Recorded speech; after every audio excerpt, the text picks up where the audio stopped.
If your team got guaranteed money, tell them call me. Whoop. Make me say, my. I done been around the world. Yeah, I was made for this. Player Performance with J.A. Cavalier. What's going on, everybody? Welcome to MLB Player Performance, the morning show, Wednesday, June 25th, 2025. The Shark and the Gun. We got 4 games on the card this afternoon. A lot of conversation.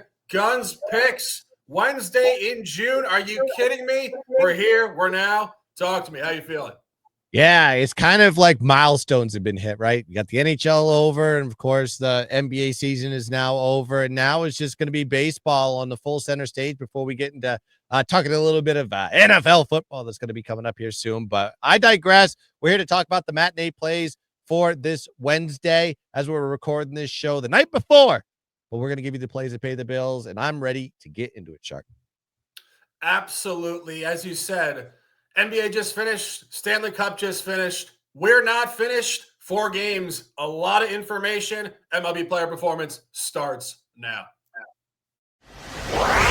I live the bright lights, the type, the crowd lights. Where you at, ballers? Ladies love me and men, they wanna be me. They pay to come see me. Where you at, ballers? Wednesdays are for winning. First game on the card. Great pitching matchup, south side of Chicago. Diamondbacks, White Sox, Zach Gallen at Sean Burke. When I was handicapping this game, I found myself drawn to both sides of the game. Zach Gallen pitches very well in big cities outside of the division, and Burke also pitches well in this spot. First game on the card, Gunz, any thoughts? Yeah, well, what you have here is you have teams that you have pitchers that play good in these splits. Of course, Gallen on the road, Burke at home. You look at Gallen's numbers on the road; he's 4-3 with a 4.81 ERA, but he's 1-5 with a 6.29 ERA at home. So very different numbers there. Also, from looking from a first 5 perspective with Gallen, 5-1-1 in first 5s in his road starts, and that includes playing some pretty good teams. We're talking about the New York Yankees, the New York Mets, and the Chicago Cubs. I mean, these are teams that have great offenses and can hit the ball. And checking the record, these are teams that are playoff caliber for that matter. Also, the under is 8-3 in first 5s in Gallen's last 11 starts. Only overs in first 5s when Gallen is pitching on the road, whereas actually overall together is Atlanta and Colorado twice. So two games were inside the division. One was out. On the other side, when you look at Burke at home, 3-2 with a 3.43 ERA, but he's 0-5 with a 5.82 ERA on the road. So better home pitcher, not so great on the road. Also got to look at Chicago, the White Sox, 5-2-1 in first 5s at home when Burke starts, 4-1 straight up in his last 5 starts overall too. But when we look at the total, the under is 6-2 in first 5s in Burke's home starts this year. So if I have a lean on this one, and you look at Gallen not having a great start in his last start, maybe a little bit of bounce back factor, and knowing that Burke really pitches well at home, you could be looking at a low scoring affair here for an early game. Give me the under first 5 as a lean, not an official play. Yeah, I think you're making great points. Of course, we are data deficient here from the standpoint of actual matchup analysis. NL West, AL Central. Zach Gallen has not pitched against this team in years, I believe. But as you mentioned, he has pitched very well outside of the division, on the road, in matinees. And if you look at those 2 games you mentioned, both in New York City this year, at Mets, at Yankees, far more difficult lineups to figure out. And this is a really good bounce back for Zach Gallen, actually. He just pitched his previous start at Colorado, got shelled. 10 hits, 7 earned runs, 2 home runs against in only 5 innings. He is a bounce back pitcher.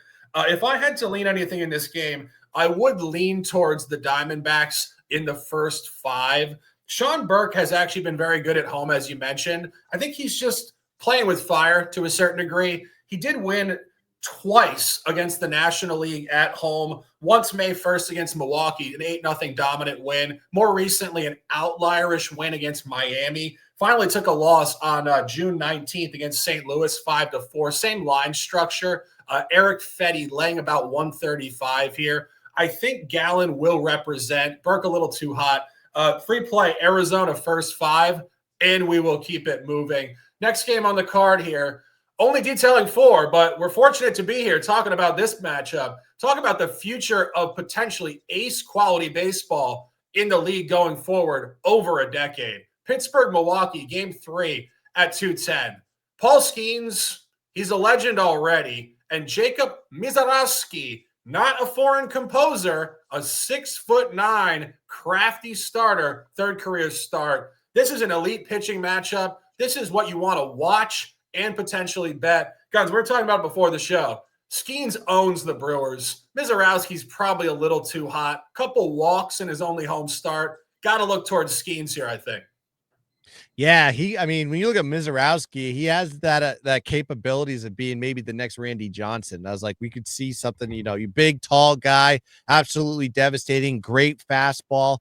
This is a guy that we can watch in the future. And of course, Paul Skeens is already there, one of the more dominating pitchers, but he's overshadowed because he's playing for the Pittsburgh Pirates in this one. But I look at the road to home splits with these two pitchers currently, even though Mizarowski's only got 2 starts on his belt. When you look at Paul Skeens, he's 5-1 straight up in his last 6 starts. He's 5-1-3 straight up and 8-1 to the under in first 5s in his road starts. He's a much better pitcher on the road. He has a 1.28 ERA on the road versus having a 2.46 expected ERA and a 1.85 overall.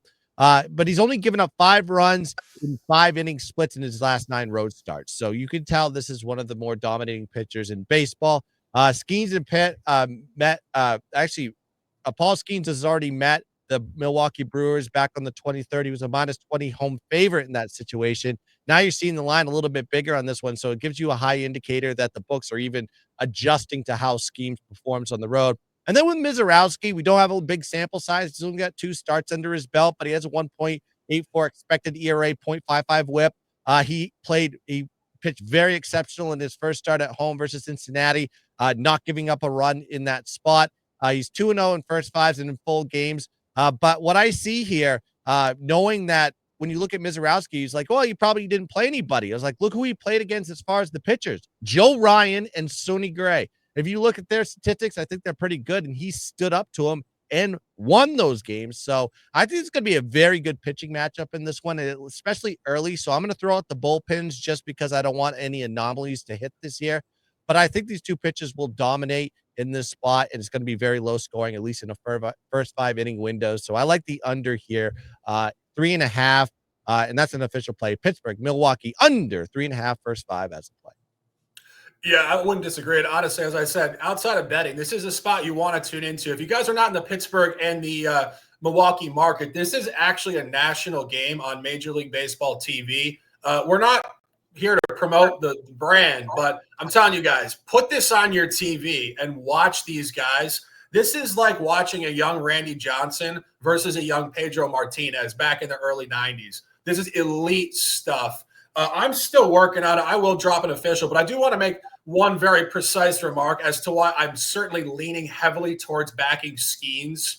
As you said, Skeens did beat Freddie Peralta at PNC Park earlier this year, 6-5. A bit of an anomaly game. The bullpens kind of gave it up late. 6-5, not representative of what really happened in that game. Skeens pitched very well, but I want to take you back to last year. The only time that Skeens ever pitched in Milwaukee, July 11th, 2024. Derek Shelton, no longer the manager. I wonder why he pulled rookie Paul Skeens in a no-hitter in the 8th inning. And let me read Skeens' line. Skeens was not laboring in the 4th inning here. 7 innings pitched, 0 hits, 1 walk, 11 Ks, under 100 pitches. I had the game on as I was curious about Skeens' quality as a rookie last year. I was astounded at the fact this manager took this kid off the mound. And what you're going to see here is a repeat effort. Skeens is an absolute psychological dog, an extremely high-level competitor. He will remember that. And he will say, I'm going to get these guys and maybe even try to throw a no-hitter this afternoon. I'm talking myself into it. Let's make it official. Take Pittsburgh at -125 and let's cash. Next game on the card, 4 o'clock out west. Of course, that is 1 o'clock Pacific. Final game of this series, Boston versus LA. interesting pitching matchup here, finding Richard Fitz. We talk about all these great names in baseball. Richard Fitz reminds me of a name you would hear on like Cheers or Seinfeld back in the 90s. He's like, I don't know, the delivery guy that brings beer and hangs out for some good conversation. Richard Fitz, he's here. Well, he is here. He's in LA, and he's facing Yusei Kikuchi. Matchup 2 for both this year. We are data abundant. Fitz's last start, not coincidentally for this particular handicap, at home against the Angels on June 2nd, didn't make it into the second inning. 3 home runs by the Angels in the first. He went down to the minors. Now he's back. He's got to face Kikuchi on the road. I could only lean towards the home team. And Gunz, I believe you a lot. Yeah, we wouldn't call him Fitz. I mean, I'm from the New England area. We would say, hey, Fitzy, go grab me a beer, kid. That's how you would say his name. Richard Fitz, of course, getting sent to the minors, and there was a reason for that. In his first 5 starts, he went 0-5 straight up and 1-4 to the run line. So not a good start. 4.71 ERA, 1.29 WHIP, 5.61 expected ERA. So at least the numerical numbers are not expecting great things from Richard Fitz. Like Shark said, just came back up. He pitched on June 2nd to the LA Angels, lost that game 7-6 as a minus 143 favorite. Now you're seeing him in the dog roll here. So the line is kind of flipping the other direction for Fitz. Also got to look at Boston 2-5 straight up as a dog of plus 110 or less. And this is where the line is sitting currently as we are recording this show. Now, Kikuchi on the other side, his expected ERA is about a 1.5 higher than his current. But he's pitched very well at home, only giving up 4 runs in his last 7 starts after 5 innings, and he is 4-1-2 in first 5s at home. Then you got to look at he's already faced Boston, so the line is already flipped on him. But he faced Boston on June 3rd, the next day after Fitz. He was a plus 131 dog in that spot. He won the game 4-3. The under in the total was the under obviously hitting that one. The total was 9.5. If you look at some line functionality with the total and the side. Also got to look how LA has performed as a favorite of minus 150 or less this year. They're 7-3 straight up already this season. And this is only the second time at home with Kikuchi that he's been minus money at home. He's been a dog in all these situations. Actually, the LA Angels altogether, their pitching rotation has been a dog in those situations. Only one time they were minus 102, and that was against Toronto, against the AL East. They won the game 5-4, and guess who the pitcher was in that situation? Kikuchi. So they do play very well versus the AL East, and Kikuchi knows the AL East because he used to play for Toronto. So I think they get it done here. It's my favorite play in the matinees. Give me the Angels money line minus 122 as the play. Yeah, this is the only alignment play of the show, and we might get to one as we go forward in this conversation with best bets and a quick little parlay for you guys. But Gunz gave me the entire breakdown, and this is the beauty of veteran pitchers, if we're being honest. And something we're seeing in Major League Baseball right now across the entire league, a lot of new pitchers, young pitchers, trades, journeymen, guys coming up from the minors. Yusei Kikuchi is not that. He's been around. He's got data on record. And his information this year, as Gunz suggested, this guy is an elite home pitcher. And he was last year as well in Toronto. He, for whatever reason, just enjoys being at home in his home environment with his family. He drives to the stadium. It's just what connects with him psychologically.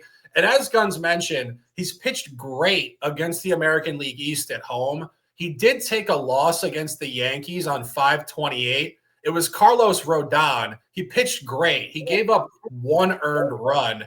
And as we mentioned, this is matchup line functionality. He didn't pitch well at Fenway Park, somehow got a win 4-3. The line is all over the Angels here. Take the Angels in this game and let's cash. Final game of the show. Of course, we have a bunch more games coming later on MLB Player Performance, the afternoon version, Burnsy, myself, and Coach Rick. We're staying course here, however. Another great pitching matchup. Mackenzie Gore, Nationals, at Nick Pivetta, and the Padres. Also the final game of this series before some travel going into the weekend. This is a very interesting pitching matchup. Mackenzie Gore is a young ace that really doesn't seem to get the run support that you would like to see him get. About a month ago, I was going through his starts, and I was saying to myself, basically every time he pitches well, he loses. And every time he kind of flirts with disaster, he somehow wins. And I think some of that is the psychology of the lineup. Some of these lineups, when they see an ace at his top level, they think to themselves, we don't need our A game to back this guy with runs. All of a sudden, he's floundering. They turn up their quality. I'm not entirely sure what kind of quality they're going to have against Nick Pivetta. Great home pitcher. Gunz, I do believe you have an official in this game, however. Yeah, I think this is another first 5 opportunity here. Just looking at the team data more than just looking at the pitching matchup. We can talk about the pitchers here for a second. Mackenzie Gore has a 3.19 ERA. Is expected is 3.41. So he's not too far off where he needs to be. The problem is, like Shark alluded to, run support. Can't get it. But with Pivetta on the other side, his expected ERA is 4.01, which is higher than Mackenzie Gore. 3.64 currently with a 1.08 whip. San Diego has not really performed well when Pivetta's been the pitcher. 3-5 straight up in his last 8 starts, 1-3 straight up in his last 4 home starts. But when we look at the line here, I was like, you're seeing a very low line here with Washington, which you normally wouldn't see in a lot of these cases versus the NL West. And you can see it from how the line has depreciated from game 1 to game 3, seeing game 1 at -182, seeing game 2 at -165 roughly. And now you're seeing this one drop to a -144. And the pitching hasn't been like stellar on each side, making one better than the other. But when we look at the first 5, and you break it down, how this Washington National teams has performed as a short dog versus the NL West, 3-1 straight up in first full game and first 5 in those situations. And if you're looking from the grand perspective, 10-3 versus the NL West as a dog this year in first 5s overall, and 5-2 in first 5s on the road in those spots. So at least from a first 5 perspective, the Nationals have held leads going into the later innings. And then on the other side, San Diego's just 2-5-4 in first 5s versus the NL East this year. Like I said, when the line's looking very short on this one, I go and I look at the first 5 to see if it's even shorter. And we have it going at +124 to +106, gives you the indicator that even the books are adjusting to the fact that Washington has performed in first 5s a lot better in full game situations. So I like to just say, let's just do it. Let's take them on the money line here. Washington money line +106, first 5 is how I played this game. Yeah, I don't mind that. As I said, I don't think he's necessarily going to pitch terribly here. The actually winning the game is a different story, of course. First 5 versus game. Going through his starts now, the Nats just somehow don't come through for this guy, as I mentioned. National League starts this year. He does have a few at the American League. Well, that's interleague. We'll let that be what it is. He took a margin loss at Miami, which is truly inexcusable, 11-4. It should not happen. He did beat Colorado barely, 12-11. Again, bullpen. He only gave up 2 earned runs in 6 in a game that finished 12-11. Talk about a snapshot to the bullpen. Slightly later on, he did beat the Cincinnati Reds on Sunday, May 4th. Didn't pitch particularly well in that game. 5 innings pitched, 4 hits, 4 walks, high whip. Exactly what I was saying. When he doesn't pitch well, he somehow wins. It's very counterintuitive. And he did take a couple losses at the Mets and the Dodgers most recently. This is his 2nd consecutive start pitching on the West Coast. I do think from a psychological perspective, he will pitch better than he did at the Dodgers. Dodgers, of course, have a great lineup, but staying on West Coast time, I think he'll be more comfortable. That particular game, 5 2/3, 7 hits, 4 walks. Again, a very high whip, 5 earned runs, 1 home run against. In my opinion, this is a bounce back. And as I said, it does make a lot of a difference staying on the West Coast for about a week on your body time and your comfortability. I agree with Gunz. In terms of Nick Pivetta, Pivetta's been very good this year at home. Hard to read, though. He hasn't faced the Nationals in 2 years. He was pitching with Boston at the time. So it's pretty much just anecdotal information. We can't really handicap that, but the Gore conversation does stand. He will pitch better. And Gunz on the first 5 money line, let's cash. 20 minutes in the books, the matinee show, and we got best bets.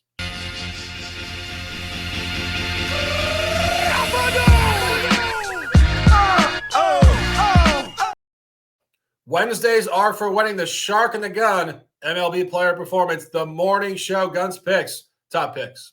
Top picks. I mean, the collaborative one is my favorite one on this one. The Angels money line -122 full game. Kikuchi's going to get it done versus my hapless, falling apart, time to sell the team Red Sox. It seems like everybody in the roster is available by the trade deadline. And then that under in Pittsburgh, Milwaukee in the first 5, 3.5. I think those two pitchers really dig it out between one another. Two young, prospering pitchers that could be the future of what we're going to see. Maybe not with the teams they're sitting with now, however, but we'll see what happens in the future. But these guys are absolutely elite dogs. Those are the two picks I like: is the Pittsburgh, Milwaukee under 3.5 first 5, and the LA Angels money line -122 full. Yeah, a lot of alignment. Obviously, 4 games here, and we will be jumping off into the afternoon later on a separate show. But my top picks also very much closely related to Gunz's picks. Take Pittsburgh money line for the game, -119. As I mentioned, Skeens almost threw a no-hitter in this stadium last year. He could be better. He's going to be angry. You want to back this guy. And Mizorowski is due to give up some runs in the early going of his career. And an alignment play with the gun, take the Angels at -125. Gunz, we're here in the afternoon. I know people are at work. It's hot. It's the summer. It's Wednesday. It's hump day. It's not even Thursday yet, people. We're here for you. Let's do a little parlay and let's cash one in the afternoon. Gunz, give me a couple sides. We'll jump into it. I mean, we're throwing the Angels on there, no doubt. that's a given. I'm wearing the fade hat is engaged right now, so that's going to be on the card. I do like that Pittsburgh Milwaukee under 3.5. You like the Pittsburgh side full game, correct? That's absolutely right. I think you should throw that in there. And to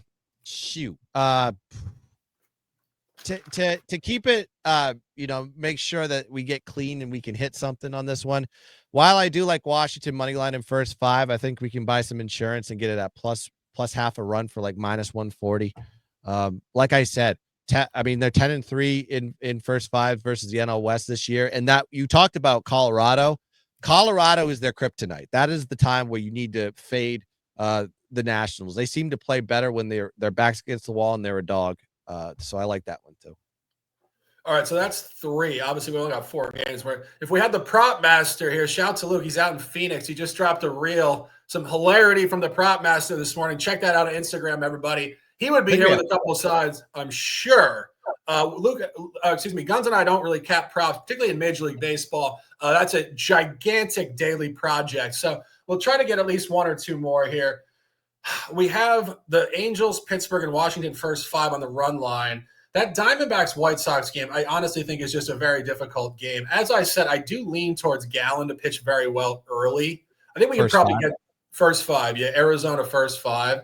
And maybe 1 total. You had 1 total, I think you were talking about before, right? Yeah, on that one, I was thinking about doing the Arizona Chicago White Sox under in the first 5. Sean Burke, though, I remember looking at his he's 6-2 in first 5s in his home starts, but he hasn't really played I guess he hasn't really played a great team at home this year. Not to say that Arizona is a great team, but they do have bats that could probably knock a few in. But Gallen could really show up on this one. I kind of lean towards that under in the first 5 at 4.5. I think there's just too many runs for those 2 pitchers, but that's kind of just a small lean. If we want to throw that in a parlay, we can do that. Yeah, honestly, I think you're making great points. I think it's a little speculative. Obviously, that could maybe get over if the Arizona bats jump on Burke. I do, as we said, we like Arizona first 5 in the money line, so I think Gallen will be locked in here. Obviously, bounce back off the Colorado disaster, pitching well at these big market, Central and Eastern time cities. Obviously, this is Chicago in the afternoon. I do think Burke potentially, also young pitcher here. This is where you see these what I call off-grid games just spray in bizarre directions where it's 2:00 in the afternoon. It's actually 1:10 local in Chicago on a weekday. These young pitchers are not used to these times really. When you're in the minors, you're in college, you don't really have a lot of weekday games. In college, they're in class, so these are they're not used to these environments. And oftentimes you look at the numbers, you look at, tight lines, you look at totals, the splits, all the stuff we usually look at. All of a sudden it's the middle of the afternoon. Just forget all of it. And the guy just gives up like 7 runs like that. So I think this could maybe go over because Burke implodes. Gallen, again, like you said with Kikuchi, veteran pitcher, a lot of patterns and consistency and good information. So let's just keep it at that. I think these 4 picks, I'll type them in right now. And Gunz, just put this on the screen if you can. Yep. Got him. I got to put him in the regular chat. Oh, okay. I'll do that right now. I was going to say, I think these 4 picks probably will pay out somewhere around like 10 to 1. Gunz, do you have a parlay calculator there? Yep. I can do it right now. Let's see.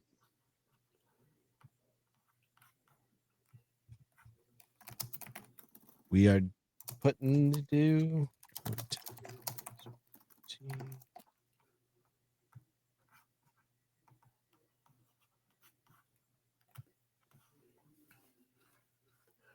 As we are pre-recording this, the live chat's obviously not going for us, so I'm not going to be able to share that on the screen. But I will reiterate, Wednesday afternoon parlay, take the Angels money line, Pirates money line, Washington first 5 run line plus a half, and Arizona first 5 money line. Gunz, do we have a price yet? Yep, just throwing one more in there, and I will have it. Get Arizona. Just got to put Arizona in. First 5. Money line, bang. It's anywhere between plus 8,500. I'm sorry, 8.5 to 1 or 9 to 1. So we're at plus 850 right now. Okay, that's what I saw, roughly 10 to 1. So okay, so plus 850. So guys, put that in for a half unit or whatever you feel necessary. Obviously, manage your bankrolls according to your own bankroll, but that will pay you in a reasonable amount. And I like the 4-game parlay, honestly. I think sometimes when we get 5, 6, or 7, we're asking a lot, particularly in baseball with the variance. You know, this is not basketball where there's really concrete stuff. A lot of variance, a lot of great conversation. That's 27 minutes on this Wednesday. Gunz, give them a few words, and I'll close them out. Yeah, go check us out. If you haven't followed us on Telegram yet, are you new to the show? You watching this on YouTube? Go check us out on Telegram. We're putting out information all the time on there. Why Lose Gunz or Why Lose Shark. And go follow our social media platforms as well. Why Lose Shark on Instagram and Why Lose _Gunz on Instagram as well. A lot of free plays, a lot of content, and go check us out. And if you like what you're seeing, you can get one of our packages. We give a lot of premium plays as well. So that's all I'm going to give you today. Let's have ourselves a damn Wednesday and cash some tickets. Absolutely. It really is a pleasure doing shows with the gun here in the middle of the afternoon this summer. I mean, as I said, people are at work. We love to put on the content for you guys. We love to bring you the high energy, top picks, and the top analysis. I will be back at 3 o'clock this afternoon with Coach Rick and Bernsey. Gunz and I will be back tomorrow morning on Thursday for the same show. We will be covering all the Thursday games, actually, because the Thursday slate is almost all matinees. Only one night game on Thursday. So full show tomorrow, guys. Get ready. Shark and the Gun detailing the entire card. And, of course, Shark and the Gun also detailing the entire card on Saturday and Sunday. We appreciate you guys immensely. Thanks for tuning in. For J.A. Cavalier cashing tickets around the world, Bernsey hosting the Late Show, Coach Rick and the Prop Master hanging out and dominating. He is the Gun. I am the Shark. Stay fast, stay strong, stay disciplined, and let's dominate. Cut my life into pieces. This is my last resort. Suffocation, no breathing. Don't give a fuck if I